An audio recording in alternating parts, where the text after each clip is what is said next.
There's a compliance requirement you've been budgeting for that, as of Thursday, no longer exists. That's the good news.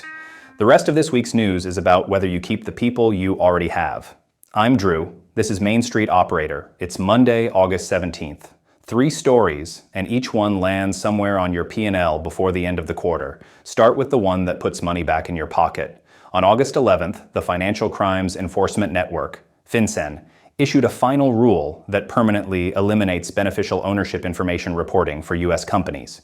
It took effect this past Friday, August 14th.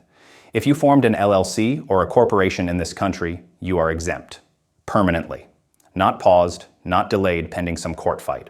The rule is final, and FinCEN says it will delete the information U.S. persons already submitted out of its database.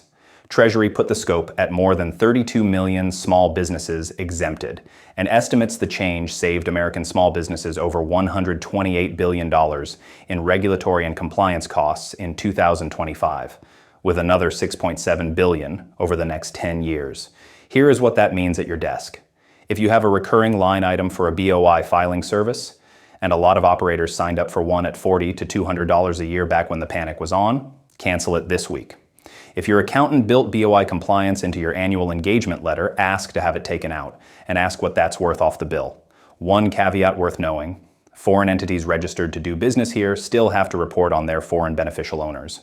If that isn't you, you're done. Take the 20 minutes, kill the subscription, and stop carrying a deadline that no longer exists.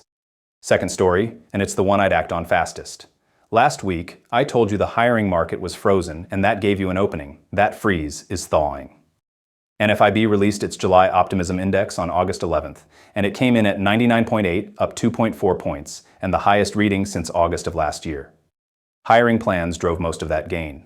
A seasonally adjusted 20% of owners now plan to expand payrolls in the next 3 months. That's the highest since October of 2022, and 9 points above the historical average. At the same time, 27% of owners now name labor quality or availability as their single most important problem, 8 points higher than June. And wages are moving with it. The U.S. Chamber's tracking shows weekly earnings up 3.14% in July, the strongest since December of 2023. Read those 3 numbers together and you get one sentence. 1 in 5 of your competitors is about to go looking for people, and they will pay more than they did in the spring. The window I described last week is closing, not opening, so the play changes. Instead of only recruiting, spend this week on retention.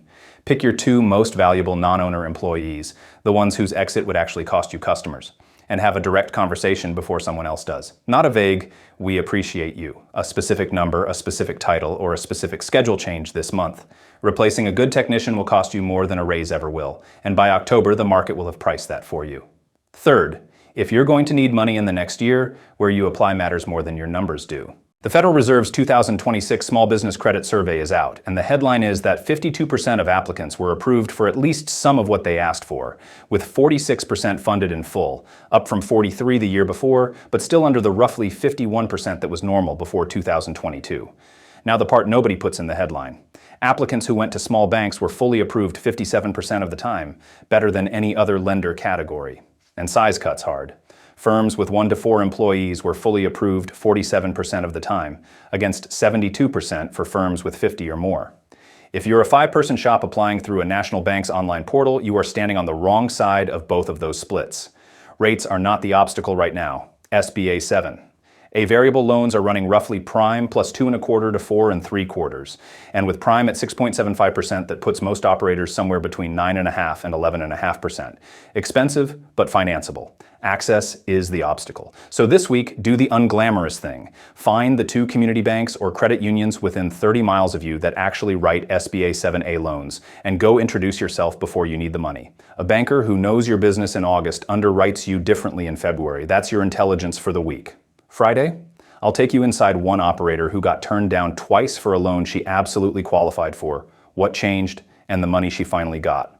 Plus a tool that fixes the scheduling mess a lot of you are still running out of a group text. Until then, I'm Drew, and this is Main Street Operator. Move first.